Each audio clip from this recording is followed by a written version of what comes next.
¿Aló? ¿Se escucha? Sí, se escucha bien. Ya, gracias. Ya, entonces, seguimos con lo que estábamos viendo. ¿Dónde está esto? Ya, entonces estábamos viendo las imágenes, habíamos dicho que una imagen no es nada más ni nada menos que un arreglo por detrás. ¿Ya? Esta imagen en general uno la puede representar como blanco y negro. Cuando uno tiene colores, en verdad lo que uno tiene son 3 píxeles por cada color primario. Uno tiene comúnmente rojo, verde y azul. Ya, entonces uno lo que finalmente está moderando es la cantidad de intensidad de color que tira cada uno de esos píxeles.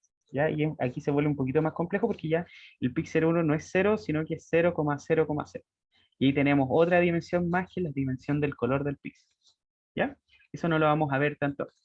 Sino que ahora les pregunto, suponiendo que tenemos solamente imágenes de blanco y negro, ¿cómo podemos modelarla en un video? Ya, primero piensen qué es un video y después veamos cómo podemos modelarlo dentro de una red.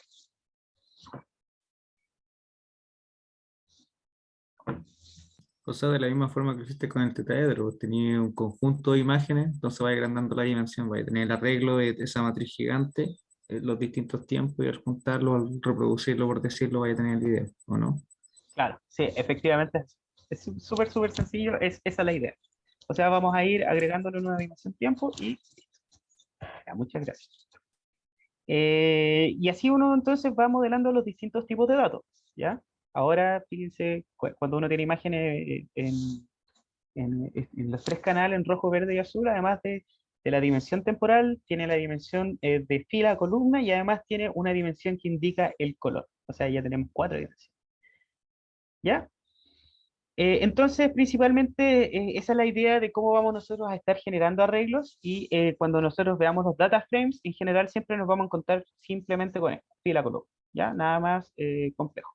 Cuando uno trabaja con imágenes, uno se puede encontrar con con lo que estábamos hablando anteriormente, pero en general en este curso nos vamos a usar más allá que este tipo de matrices así y vamos a poder ponerles nombres y cosas por el estilo, ¿ya? Eh, Aquí me salió un simpático anuncio que me dice que ahora tengo minuto ilimitado. Hubiera sido mejor antes. Ya, entonces, vamos a ver ahora sí el indexado. ¿Ya? ¿Qué es el indexado? ¿Y qué es lo que habíamos visto en las clases anteriores? Un segundito. Ya, el indexado es cómo nosotros accedemos a los distintos elementos que tiene algún arreglo en particular. ¿Ya? Para esto vamos a ir viendo los distintos ejemplos de acá. Entonces, nosotros vamos a declarar un arreglo así, 1, 2, 3, y lo que vamos a hacer es que vamos a pedir el elemento que está en el índice 1, que sería este de acá, ¿ya? Ahí me dio 2. Y es exactamente la misma notación que teníamos en Python, para arreglos unidimensionales. Este desde el 1 hasta el 2 me retorna un arreglo, ¿ya?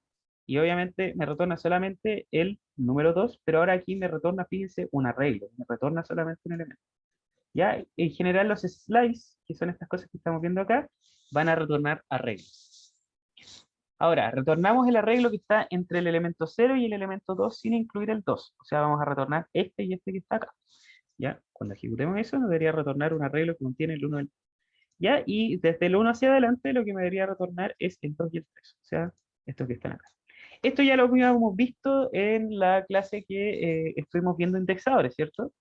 Ahora la idea es que esto podamos extenderlo de forma multidimensional. Y para eso ahora sí vamos a usar los puntos que habíamos visto antes, ¿cierto? Tenemos estos puntos T, que son los puntos de nuestra figura geométrica. ¿Ya? Entonces, vamos a ver qué estamos viendo acá. Para esto vamos a hacer esta operación complicada que estamos viendo acá. Vamos a ver primero, desde los puntos T vamos a elegir qué cosa. Desde el 1 hasta el 3 acá en la primera dimensión. ¿Cuál era la primera dimensión? Era la dimensión temporal.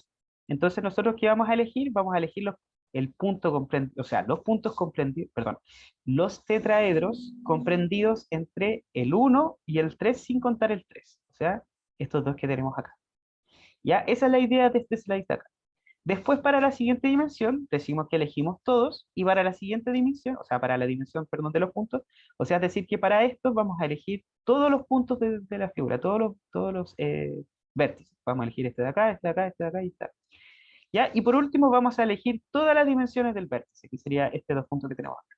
Entonces, cuando ejecutemos esto, nos va a dar justamente estas partes de acá. Fíjense que es exactamente lo mismo que tenemos acá. ¿Ya? Entonces, ahora lo que podemos hacer es indexado multidimensional porque nosotros tenemos matrices multidimensionales. La gracia de NumPy es que uno puede simplificar esta operación a esta cosa que nosotros tenemos acá y que además también está implementada de forma mucho más eficiente que esta otra cosa de acá. ¿Ya? Entonces, fíjense que para la primera dimensión indexamos desde el 1 hasta el 3, o sea, sacamos estos dos de acá. Después decimos que pásame todos los puntos de todas las figuras que elegiste y por último pásame todas las dimensiones de esa figura. ¿Ya? Y fíjense que es exactamente lo mismo que nosotros hicimos acá. ¿Ya? Con la particularidad de que esta distribución de acá puede ser mucho más eficiente que esta cosa que se está haciendo acá. ¿Ya? Entonces la idea es que de aquí en adelante, por el resto del curso, cuando hagamos esto, arréglate NumPy, y cuando hagamos data frames, usemos esta notación que estamos viendo acá. ¿Ya?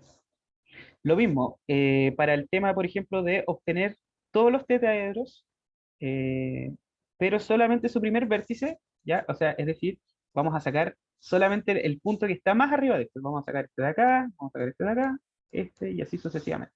Ya, entonces lo que nosotros decimos, pásame toda la figura, pásame solamente el primer vértice acá, y después pásame todas las dimensiones de ese vértice.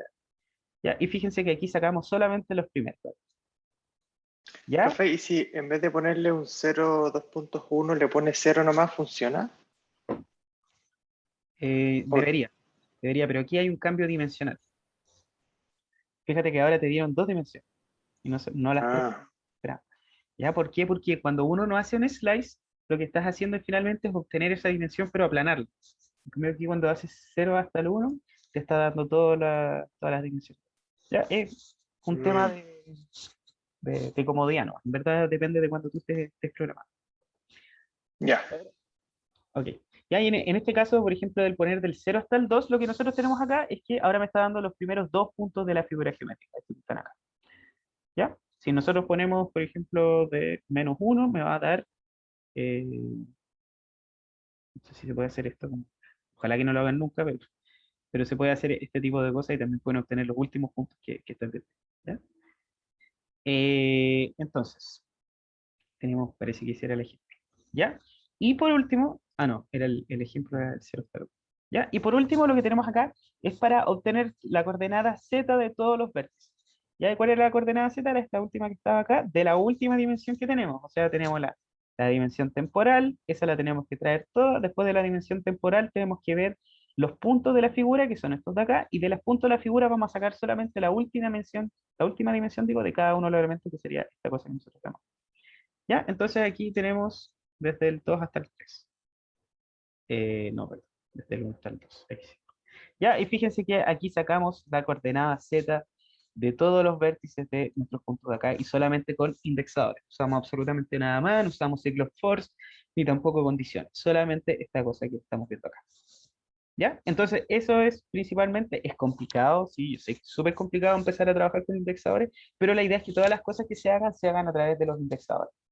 ¿Ya? ¿Por qué? Porque la operación es vectorizada y es mucho más eficiente que hacer un for. Pero, profe, ese no sería la coordenada I, perdón. 0, 1, 1, 2. Ah, sí, tienes razón, está la coordenada ahí. Es del 2 al 3, ahí sí. Ahí está bien. Ya, muchas gracias. Toda la razón. Aquí tenemos 0, 2, 0, 1. Y acá tenemos 0, 2, 0. Sí, ahí está bien. Claro, me había confundido. Ya, entonces les pregunto, ¿qué tenemos en este caso? ¿Qué nos va a pasar acá? Vamos a interpretar esto para que después lo podamos entender. ¿Ya? Entonces la idea es que primero me digan qué me trae acá, después qué me trae acá y después qué me trae este último indexador de acá. Vamos aquí 0 hasta el 1 para que se conserve el índice. ¿Qué me pueden ayudar respecto a esto?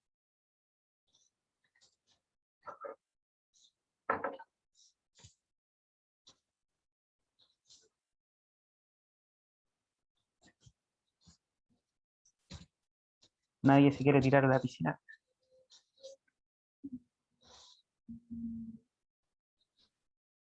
¿Podrían mostrar puntos T de nuevo, porfa? ¿Ok? No hay problema. ¿Dónde está? Ahí está. Ay, vale, vale.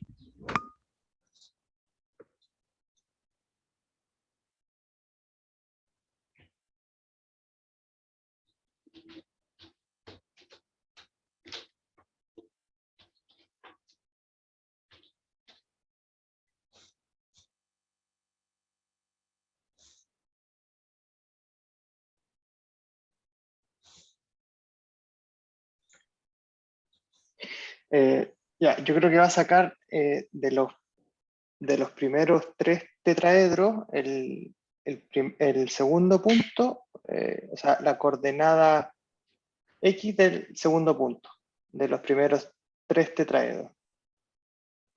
Ya, entonces, de los primeros 3, tú dices esto de acá, estos primeros 3, va a Ujú. sacar, El segundo punto, ya, el segundo punto se sacaría este y este, ujú, ya, y la coordenada X de ese punto. y la coordenada X que está acá. Ya, ejecutemos. Y efectivamente es lo que tú estás diciendo.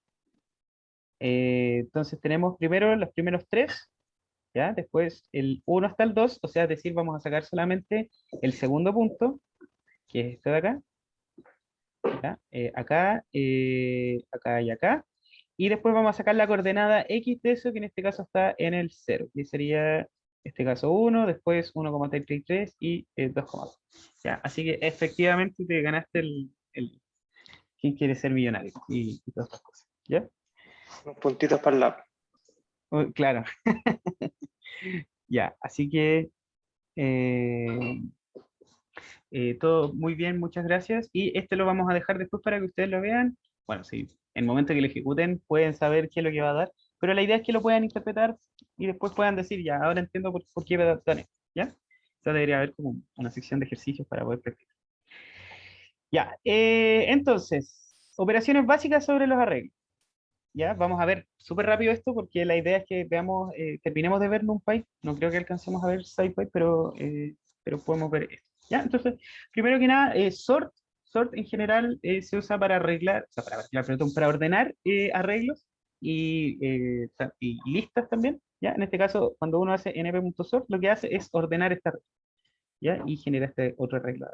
Fíjense que hay una curiosidad bien interesante que este arreglo de acá es un nuevo arreglo, no es este de acá.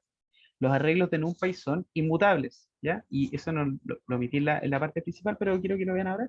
Es decir, que una vez que uno crea estos arreglos, no cambian su tamaño, ¿ya? Ni cambian tampoco los elementos que están adentro. O sea, pueden cambiar los elementos que están adentro, ¿ya? Pero el tamaño principalmente. ¿Ya? Entonces, este que se genera acá es otro arreglo, no es el mismo que está acá, y en Pandas va a pasar exactamente lo mismo. Cuando uno ejecuta una función sobre algún data frame, después este va a retornar otro data frame distinto, no va a ser el mismo. ¿Ya? Entonces tenemos sort, que ordena, concatenate, que lo que hace es esta operación de concatenado, que no sé si existe esa palabra en español, pero en la práctica lo Una que hace pregunta, sorry, es una pregunta respecto a lo que dijiste recién, entonces queda la como mutabilidad. asociado a una nueva variable el arreglo. Claro, claro, esto sería como un arreglo 2. Una cosa. Ah, ya, entiendo. Claro, entonces si queréis después volver a ocuparlo más abajo en el programa, tenéis que referirte a él como la nueva variable, no llamar a arreglo. Es que uno después puede hacer esto, pues tú puedes, y lo que se hace comúnmente es Ah, lo sobreescribir. redefines, pues, lo Claro, redefines, claro. de refi- ya. Claro, ya, Y al gracias. final este de acá puede que se pierda. Lo más probable es que el recolector de basura, que es el encargado de estar limpiando las variables que están quedando sueltas, lo toma y lo libera. ¿Ya? Gracias. Ok, ya. Concatenar, lo que hace es juntar estas cosas, uno lo puede decir en qué dirección, o sea, en qué dimensión juntarlas. En este caso, por defecto, la junta en la primera dimensión. ¿Ya? Fíjense acá que tenemos otro ejemplo, que aquí tenemos una matriz de 2 dimensiones y acá tenemos otra fila más. Entonces, en este caso de acá, concatenar lo que va a hacer es concatenarlo en la segunda dimensión, o sea, la primera dimensión de las filas. ¿Ya? Entonces, todo va a depender de las dimensiones en las que ustedes estén. ¿Qué más tenemos? Tenemos, uno controla eso a través y la mayoría, ojo, la mayoría de los parámetros que tienen voy a cerrar esto ahora, que tienen en NumPy, perdón, la mayoría de los métodos que tienen este parámetro axis, ¿ya? Y este permite cambiar la dirección, o sea, perdón, la dimensión en donde se va a estar haciendo las operaciones.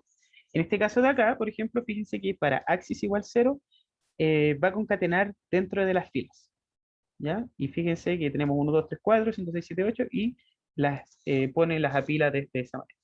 En el caso que nosotros pongamos axis igual 1, bueno, nos va a decir que no tiene las suficientes dimensiones para poder concatenarlos como columna y hacer hacia el costado. ¿Ya? Entonces, ustedes finalmente pueden controlar la dimensión donde se hace a través de eso. Finalmente eso es lo que quería decir. ¿Ya? ¿Cómo leer la documentación de Python? Y esto es porque aquí nos tiró este value error. Fíjense que cuando uno va a la documentación, que es esta misma cosa que vamos a ver ahora, sale esta cosa como bien extraña y a mí me pasaba por lo menos cuando yo no entendía de esto, que cuando llegaba a ver esta documentación y no entendía absolutamente nada y un poco chino y aún todavía me sigue pasando a veces. Ya, pero lo que quiero que vean, y que esto va a ser súper importante, así que atención en esto, aunque puede que no, es que esta cosa tiene sentido, o sea, las cosas que están apareciendo acá es algo que efectivamente ustedes deberían como saber usar, porque después en el momento que usen librerías que van a estar fuera del curso, van a tener, o que están dentro incluso del curso, van a tener que saber comprender qué es lo que dice acá. ¿Ya? Entonces, numpy.concatenate, el mismo método que estábamos usando recién. Aquí esto, primero que nada, dice cuál es la descripción de este método. En este caso lo que dice es, une una secuencia de arreglos dentro de un eje en particular. ¿Ya? Entonces, ¿cuál es la secuencia de arreglos? Y aquí empieza a decir los parámetros que recibe el método. La secuencia de arreglos son esta cosa que tenemos acá, una tupla de n parámetros de n arreglos. Después el segundo parámetro indica la dimensión. El tercer parámetro indica si quieren ustedes guardar esto en alguna variable, ¿ya? El tipo de datos y otras cosas más interesantes. Y lo que retorna finalmente es esta cosa de acá. Entonces la idea es que ustedes puedan comprender cómo leer una de estas documentaciones, aunque la descripción siempre es dura y uno termina buscando algo en Stack Overflow, pero la idea es que ustedes puedan leer la documentación para después poder ocupar el método de forma sencilla. ¿Ya? Hay otras cosas más interesantes, aquí es como, además ve y visita estos métodos que están acá, que son relativamente similares, notas respecto a esto, y esto es lo más interesante y que uno siempre omite, son los ejemplos. Cuando las documentaciones están basadas en NumPy, comúnmente siempre tienen esta sección de ejemplos en donde dicen cómo usar cada uno de los métodos. En este caso de acá es más o menos el mismo ejemplo que yo tenía antes, ¿ya? Y fíjese que cuando uno concatena, aparece exactamente la misma cosa que tenemos acá, ¿ya? Entonces la idea es que finalmente a través de estos ejemplos que nosotros, que NumPy nos está dando a nosotros, ustedes pueden usar de forma sencilla el método que están utilizando, ¿ya? Y aquí tienen la lista de todos los métodos que uno le puede aplicar a las matrices, ¿ya? Que estén creando los arreglos, en fin. Entonces, échenle un vistazo a cómo leer las documentaciones y hay una cosa bien interesante. Esto realmente lo que es un docstring. Y esto está definido dentro del mismo archivo en donde se define la función. O sea, ustedes declaran la función y después escriben este texto gigantesco abajo y después recién hay programa. ¿Ya? Y lo que aparece dentro de esta misma cosa de acá, uno puede acceder dentro de Python a través de la función help. Entonces help va a traer la definición de esta función y va a mostrar lo que sale aquí, lo mismo que habíamos estado viendo dentro de la página de la documentación. Ya entonces si uno hace función 1, ya por ejemplo, en el mismo caso de nosotros, esta función no hace nada, ya, y si uno después hace help de esta función, ya, entonces fíjense aquí que me trae directamente lo que está escrito dentro del código, ya, para que me crean que después, cuando uno hace help de eso, hace exactamente lo mismo, va a buscar esta función en la archivo donde está definido y después me trae el texto que aparece. Ya, entonces ustedes pueden acceder a la documentación tanto por help, como también ir a visitarla comúnmente dentro de la página del paquete. ¿Ya? ¿Todo bien con esto? Ya, todo bien. Muy bien, solamente me quedó la duda de que el axis, cuando yo defino que es 0, el 0 va a ser siempre el más exterior, ¿no es cierto? Y así vamos como entrando dentro del tensor. Es al revés, el de más adentro. A ver. Es que si no serían las columnas. En el ejemplo que estaba ahí en el notebook, el 0 hubiese concatenado por las columnas.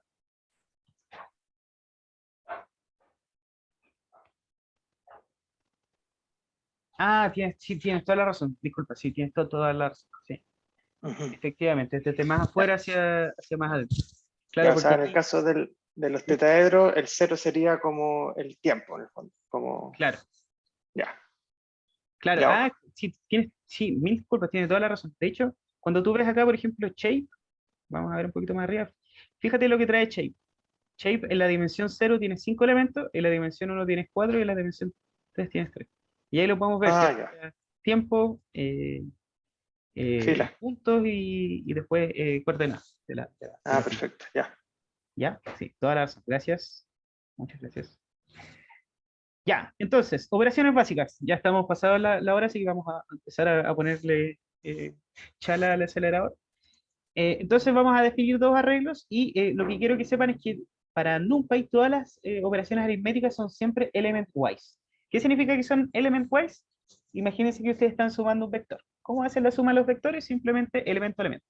Ya entonces cuando ustedes restan, por ejemplo, a menos b, lo que ustedes obtienen es 20 menos 0, 30 menos 1, 40 menos 2 y 50 menos 3. Todas las operaciones para NumPy son element-wise. Lo mismo cosa con la suma, elevar al cuadrado aquí, multiplicar por 10, multiplicar por 10 con un arreglo, cosa simpática esto. Eh, multiplicar arreglos, que en este caso también, cuando uno los multiplica, verdaderamente lo que está haciendo también no es la multiplicación de vectores, sino que es una multiplicación punto a punto. ¿Ya? Y el mismo para estas otras cosas. Y además, fíjense que hay algo bien interesante que se puede hacer, es esta cosa que tenemos acá, que uno puede hacer comparaciones lógicas con los elementos. Y yo le puedo preguntar, por ejemplo, al arreglo A, que tiene definido 20, 30, 40, 50, ¿cuáles son los elementos menores de 20? Y son menores o iguales a 20. Y uno más, que es el primero, que es 20, es menor o igual a 20, y el resto me va a decir que son todos falsos. ¿Ya? Ahora, esto no tiene ninguna implicancia, o sea, ustedes pueden decir, bueno, ¿para qué yo quiero comparar cosas? Y después vamos a ver en pandas y en general que esto es tremendamente útil. Porque esto finalmente hace una cosa que se llama máscara. Y si ustedes se imaginan las máscaras, ¿qué es lo que pasa con las máscaras? Tapa algunas partes de la cara y deja pasar otras. ¿Ya? Eso es exactamente lo mismo que hacemos con un arreglo. Tapa algunas partes del arreglo y el otro deja pasar. Y eso nos puede servir para filtrar los arreglos. Para filtrar ciertos elementos que nosotros queremos conservar y otros dejar. ¿Ya? Solo de curioso, ¿cómo se obtuvo? Ah, siempre me preguntan esto. Ya, eso lo vemos después de la clase. Avísame al final. ¿Ya? Para el producto matricial, aquí hay una notación específica, este típico producto, S por S, más el segundo por el segundo, y así sucesivamente. Ese lo hacen a partir de este arroba que está acá. ¿Ya? Y también lo pueden hacer como a.p. ¿Ya? Fíjense que aquí este es element-wise y aquí es el producto punto entre dos matrices. ¿Ya? Entonces, tenemos también otras operaciones de agregación sobre los elementos. Fíjense, aquí tenemos una matriz que va del 0 hasta el 14. Podemos sumar todos los elementos, ¿ya? Y además hay algo simpático que podemos hacer, es sumar respecto a ciertas dimensiones. En este caso de acá, sumamos con respecto a las filas, entonces, ¿qué nos dio acá? Este y este. Después el siguiente elemento, ese y ese, y así sucesivamente. Si sumamos con respecto a las columnas, ahora nos va a dar 10, que es la suma de estos de acá, 35, que es la suma de estos de acá, y 60, que es la suma de estos otros de acá. ¿Ya? Entonces fíjense que estas funciones, en general, también mínimo, máximo, y otras funciones más, pueden funcionar en forma global, como también pueden funcionar respecto a ciertos ejes que ustedes les estén dando. ¿Ya? Entonces aquí hay máximo, mínimo también, O sea, máximo, disculpe, ahí me perdí porque con la suma usted le puso axis 0, pero sumó como por la columna. Entonces me perdí. este de acá, ¿cierto? Sí, esto. Mm, Claro, pero tú le dijiste ya, axis 0, estábamos hablando que eran las filas, ¿cierto? sí. Ya tenemos 3 filas y 5 columnas. Ya, entonces toma tú las filas, ¿ya? Y suma a partir de dentro de las filas, ¿ya? Entonces, si tú sumas con las filas, tienes este de acá y este otro que está acá, y después hace como esta suma, ¿ya? Sí, pero Cierto, para mí suena eso es como como sumar la columna. columna, claro, sí. Sí te entiendo, claro. Me llamó la Y atención nomás. es bien extraño, porque al final tú lo que estás haciendo cuando tú eliges axis es elegir la columna que tú no vas a usar, sino que vas a aplicar esta operación sobre todas las otras.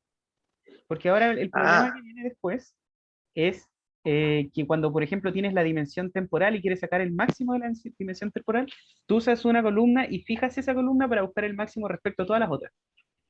Y esa operación obviamente es un poquito más complicada de entenderla. mm, ¿Ya se entiende, cierto? sí. Ah, algo. Ya, está bien. Entonces, para entender esto, después ustedes pueden ver ya tenemos nuestro arreglo de dimensiones de los puntos y que tenemos esta cosa de acá.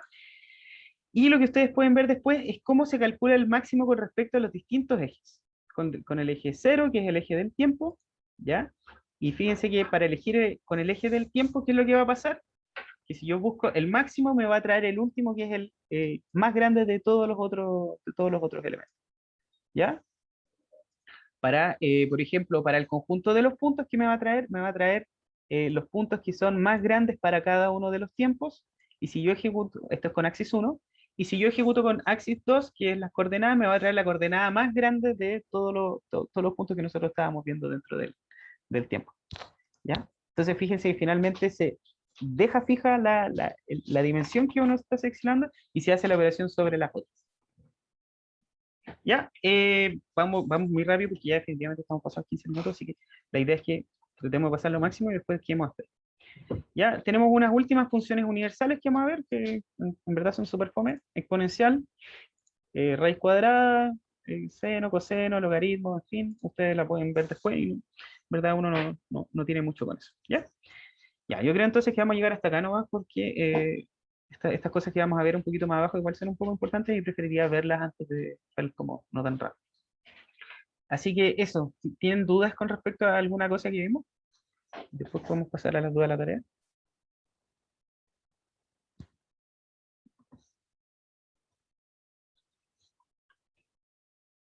¿No? ¿Todo bien? ¿Les pareció muy complicado Pandas? O sea, digo Pandas, NumPy. Está complicado el manejo de arreglos multidimensionales. Hay que digerirlo un poco. Sí, sí. Van a tener tiempo en el laboratorio. Ahí les adelanto y espero que este, por cierto, que tenga menos errores que el anterior, que lamentablemente tiene hartas pifias por ahí. Este de acá van a tener que hacer una librería de manejo de imagen, ¿ya? Y van a aplicar efectos sobre las imágenes. Van a poder, por ejemplo, invertir el color, van a poder, ¿qué más había? Pero habían varias, van a poder saturar las imágenes, van a poder aumentar el brillo, disminuir el brillo, y la idea es que hagamos una especie de mezcla entre NumPy y también las clases de Python que habíamos estado viendo hasta el momento. ¿Ya? Así que espérenla ahí porque va a estar entretenido este laboratorio. Así que eso, entonces, y ahí van a tener obviamente la opción de practicar bastante con NumPy, ¿ya? O sea, va a ser un uso relativamente intensivo, tampoco tan intensivo, pero van a poder practicar de forma buena principalmente lo que uno hace con NumPy. ¿Ya? Así que eso. ¿Tienen como dudas respecto a la clase o pasamos a las dudas del laboratorio? Los que quieran irse ya totalmente libres de irse, no hay ningún problema, así que nos estamos viendo.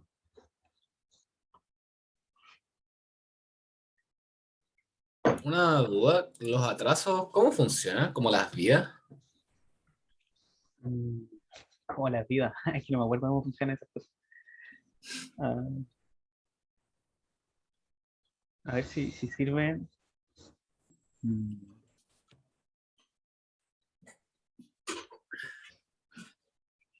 mm, Mira, ya, mejor lo explico. Mira, tú tienes, me parece mucho que eran 14, pero lo puedes verificar después. Tienes 14 días para usar libremente para trazarte como tú quieras. ¿Ya? Es una cosa como un poco extraña, ¿cierto?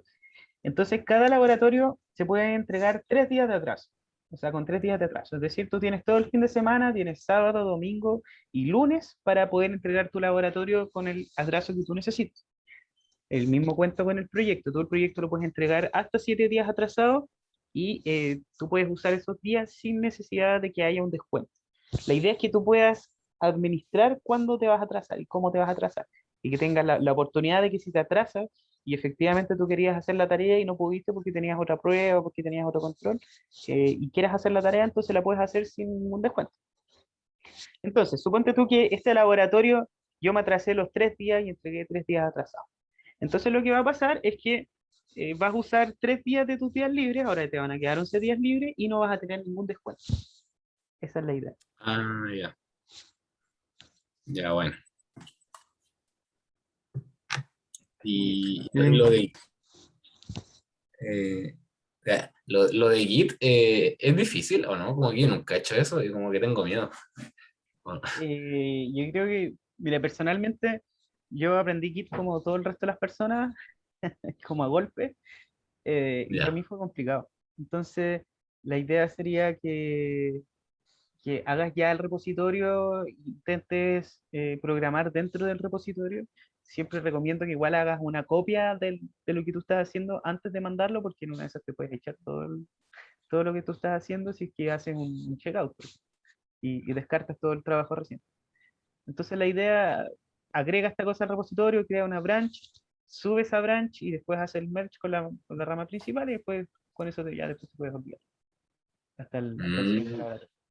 Incluso te recomendaría hacer otros ejemplos, buscan en GitHub, hay varios ejemplos de cómo hacer repositorio y cómo estar subiendo tu branch y todo eso. Ah, pero oye, eso, pues, entonces, por ejemplo, el código directamente o el Jupyter que ocupemos para desarrollar la tarea, lo subimos al branch y tú eso vas a revisar. Sí y no. Voy a revisar que la branch master, que es la que debería tener todos los trabajos ya listos, tenga el trabajo. ¿Ya? Entonces, por ejemplo, tú tienes master acá y acá abajo tienes tu branch. La idea es que esa branch después hagas un merge con master para juntar el trabajo. Entonces, tu branch lo usaste solamente para ocupar, para crear el laboratorio uno y una vez que ya terminaste el laboratorio uno descartaste esta branch porque ya no tienes más trabajo en el laboratorio. Pero tú vas a ir dejando todas las cosas en master. Entonces vas a ir avanzando en master y vas a ir creando nuevas branches a medida que vayas creando, vayas haciendo los laboratorios del curso. Ah, ok, los branches son para nosotros, para ir trabajando nosotros de forma Sí, continua y cuando tú lo vayas a revisar, entonces lo mandamos al principal y tú de ahí lo vas a sacar, de ahí vas a sacar todos los claro, laboratorios que vayamos subiendo al principal, ya entiendo. Sí, claro. dale. De todas maneras, vamos a revisar también que estén trabajando en features distintos, o sea, vamos, en branches distintas. Perdón. Pero, profe, ¿es necesario cada laboratorio hacerlo en una branch distinta? Sí, esa es la idea. Ya, ok. Sí. O sea, puede sonar tedioso y todo, pero por ejemplo, cuando yo he tenido que desarrollar software, siempre, siempre, siempre hay que hacerlo en una branch que esté dedicada exclusivamente a la cosa que tú estás trabajando. Cosa que el resto de las cosas que tú tienes en el repositorio no sea afectada por el trabajo que estás haciendo en ese momento. Esa es la idea Entiendo. de usar branches. O sea, por ejemplo, si tú eliminaste una tarea, un laboratorio antiguo y, y después subes eso a máster, vas a afectar todo el trabajo que estaba haciendo, no sé, tu otro compañero. Y la idea es que finalmente eso no pase, sino que en máster esté ya lo que está realmente consolidado. ¿Ya? Así que eso principalmente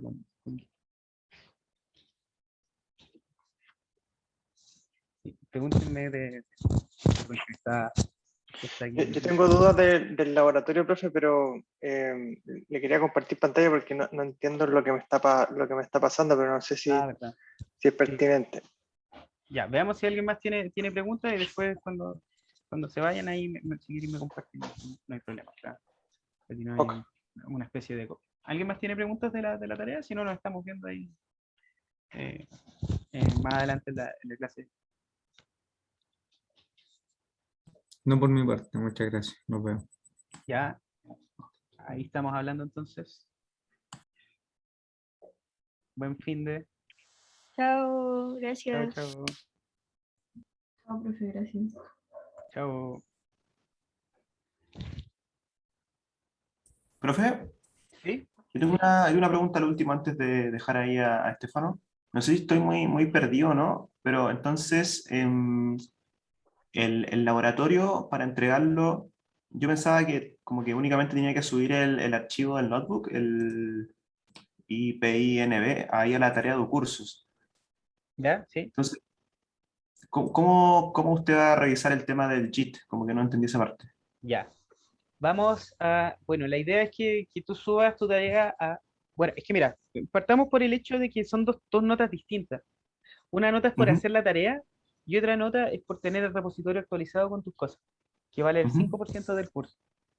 ¿Ya? Entonces lo que pasa ahí es que tú esperas que, o sea, yo espero que tú hagas la tarea, que la subas aquí y que revisemos ahí los avances de tu tarea. ¿Ya? O sea que no Entonces, está subiendo cursos. ah, perdón. O sea que no hay que subirla a cursos, solo al Git. También sube los cursos, por si acaso. Lo que pasaba Ah. comúnmente era que subían tanto a Git como a cursos del semestre pasado. Ya, de hecho, es súper buena, es buen punto ese. La idea es que nosotros revisemos en Git, pero el canal oficial eh, el canal oficial de la U es un curso. Entonces también hay que subirla ahí porque tiene que quedar registro y todo. De hecho, es bueno lo que me dijiste para avisar que tienen que entregar en los dos lados. Ah, ya. Ya, eso no me quedó claro. Yo iba a entregar solo por curso. Perfecto. Claro. Sí, entonces la idea, ten también en cuenta el tema del repositorio porque vale el 5% y la idea es que no. Es súper sencillo. O sea, la primera quizá va a ser difícil, la segunda también, ya después en la quinta, la sexta vas a hacer git push y te vas a olvidar nomás. Va a ser muy sencillo. Dale, ¿Ya? dale. ¿Y eso, cómo ir cargando eso al repositorio? Lo vimos.